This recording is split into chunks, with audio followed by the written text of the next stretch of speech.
Most people believe that surviving World War III means surviving the explosions. They are wrong. The deadliest part of the war begins after the missiles stop falling, because survival is not decided in the first hour. It is decided in the first week, and by the end of day 3, most survivors are already dying, even if they don't know it yet. When the war begins, chaos feels familiar. Sirens, shock waves, emergency alerts. People run, people hide, people pray. And for millions, it works. They wake up alive. Their house still stands. Their phone still turns on. The sky is damaged, but not gone. And in that moment, a dangerous thought forms. I survived, but survival is not a moment. It is a countdown. Day 0. The first night. The first night after World War III is loud. Fires burn across cities. Helicopters thunder overhead. Emergency broadcasts loop the same warnings. Hospitals overflow with the wounded. Doctors work without rest. Ambulances never stop moving. But systems still function. Electricity hums, water flows, phones connect. People believe help is coming. They believe order will return. They believe this is temporary. That belief will kill them. Day 1. False normality. Day 1 feels strange, but manageable. Sunlight returns, filtered through smoke and dust. People step outside cautiously. They check on neighbors. They scroll for updates. They make plans. Government officials issue statements. Remain calm. Emergency services are responding. More information soon. Stores are still open. Briefly, shelves empty fast, not from panic, but instinct. Humans sense scarcity before they understand it. By nightfall, traffic jams freeze entire cities. People abandon vehicles, but still, hope survives. Day 2. The fracture begins. Day 2 is quieter. No jets, no sirens, no answers. Phones lose signal intermittently. News channels repeat the same footage. Rumors spread faster than facts. Hospitals switch to generators. Some shut down entirely. Police stop responding to property crimes. Firefighters respond only to major threats. People begin to notice something unsettling. No one is in charge anymore. The first mistake. Most people make the same mistake on day 2. They wait. They wait for water trucks, for aid stations, for instructions. They assume someone is planning the recovery. They do not realize that everyone in power is already focused on survival, not rescue. Water pressure begins to drop. Few notice. Fewer act. The psychology of delay. Humans are wired for normalcy. When reality collapses, the mind resists. This can't last. Tomorrow will be better. They'll fix it. So, people delay action. They conserve energy instead of preparing. They trust systems that are already failing. This delay is fatal. By the end of day 2, nothing dramatic has happened. And that is the problem. People still believe they have time. They do not realize that by tomorrow, survival will no longer be psychological. It will be biological. And biology does not forgive hesitation. Day 3 is coming, and most survivors are not ready. In the first 2 days after World War III, most survivors believed they were safe. The explosions had stopped, the fires were fading, and the world felt broken, but survivable. That illusion ends now, because day 3 is where survival becomes biology, and biology does not negotiate. Day 3, the thirst line. Day 3 begins quietly. No sirens, no warnings, no dramatic moment, just nothing. People turn on their taps, and nothing comes out. At first they assume it's temporary, a pressure issue, a damaged pipe, a scheduled shutdown. They wait. Hours pass. The water does not return. This moment has a name among disaster planners, the thirst line. Once crossed, civilization begins to die. Why water fails? First, modern cities depend on pressure, electric pumps, treatment plants, automated control systems. When power fails, water becomes useless metal and concrete. No electricity means no purification, no pressure, no sewage processing. Within hours, toilets stop working. Waste backs up. Disease begins spreading invisibly. People don't notice the danger yet, but their bodies already do. The body clock starts. The human body can survive weeks without food, days without sleep, but without water, 3 days, sometimes less. By the end of day 3, headaches intensify, urine darkens, dizziness appears, judgment begins to fail. Dehydration doesn't kill fast. It kills stupidly. People make decisions they never would have made before. They drink what they shouldn't. The second deadliest mistake. On day 3, survivors drink rainwater from ash-covered streets, water from radiators, pools and fountains, toilet tanks. Industrial runoff. Anything liquid becomes tempting. Most of it is contaminated. Radiation particles, heavy metals, bacteria. The body accepts it and then begins to shut down. Last day 4, invisible death. Day 4 does not look violent. There are no explosions, no gunfire, no armies, just people getting sick, very sick.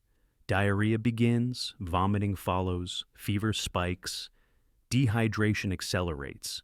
This is not radiation sickness yet. This is infection, the most underestimated killer after war. Why medicine fails?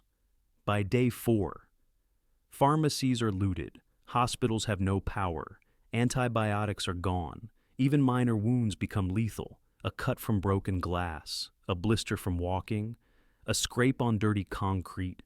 Without clean water and antibiotics, the body loses the fight. Sepsis spreads silently. People die in their sleep. The mind breaks before the body. Dehydration and infection affect the brain. People become irrational, aggressive, paranoid. Arguments turn violent. Families split. Trust evaporates. Not because people become evil, but because survival strips empathy first. The first killings. By the end of day 4, the first survival killings occur. Not gangs, not warlords, ordinary people. A bottle of water, a backpack, a rumor of supplies. Violence is fast, clumsy, terrifying. And once it happens, it spreads. The final illusion dies by now. Survivors understand the truth. No help is coming. No trucks, no rescue, no restoration. Only what you have. Only what you can protect. Day 4 ends with a realization worse than fear. This is permanent. By the end of day 4, the survivors are no longer waiting. They are hunting for water, for food, for safety, and sometimes for each other. In part 3, we reach the final stage of the first week, when hunger replaces thirst, when morality collapses, and when humanity breaks. By day 4, water was gone. Disease had arrived. Violence had begun. But the first 4 days were only the collapse of systems.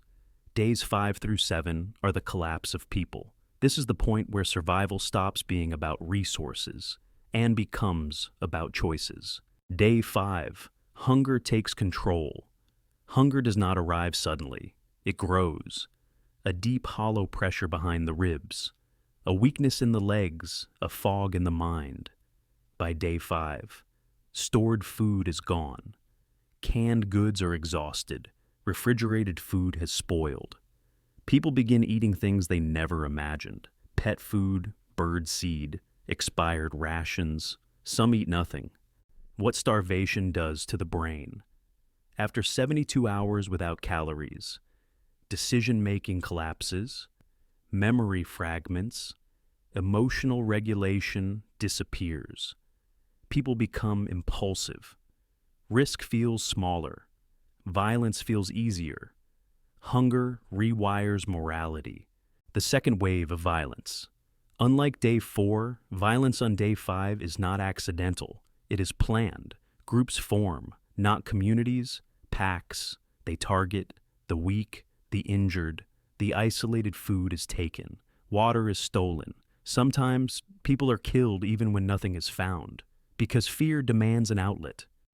Families break apart. By day 5, parents lie to children about food. Children stop crying, conserving energy. Elderly family members are left behind, not out of cruelty, out of desperation. Survival becomes arithmetic. One meal can feed one person. Someone must not eat. Day 6. Infection and rot. The dead are everywhere now. Bodies in apartments, on stairwells, in abandoned cars, no burial, no cremation, just decay. This triggers the second invisible killer, airborne disease, flies, rats, contaminated surfaces. People who survived bombs now die from infection. The final failure of medicine.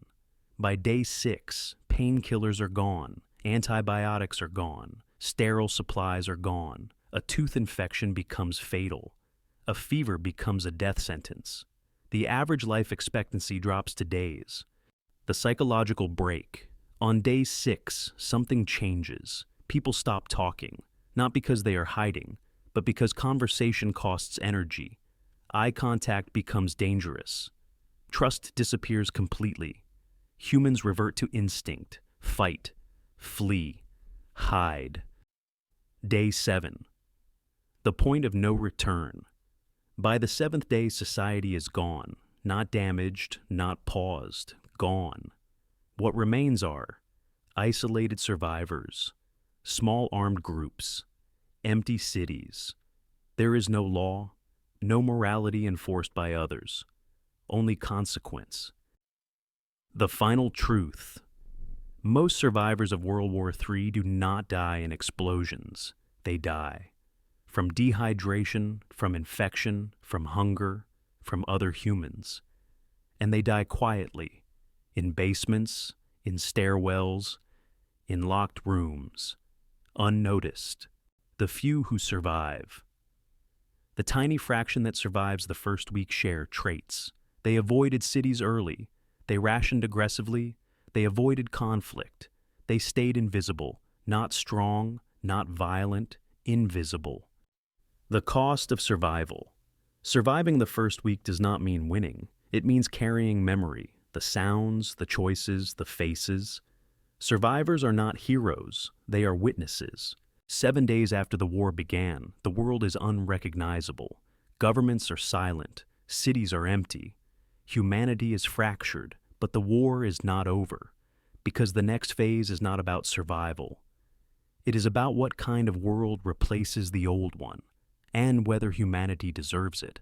The first week decides who lives. The weeks after decide what we become.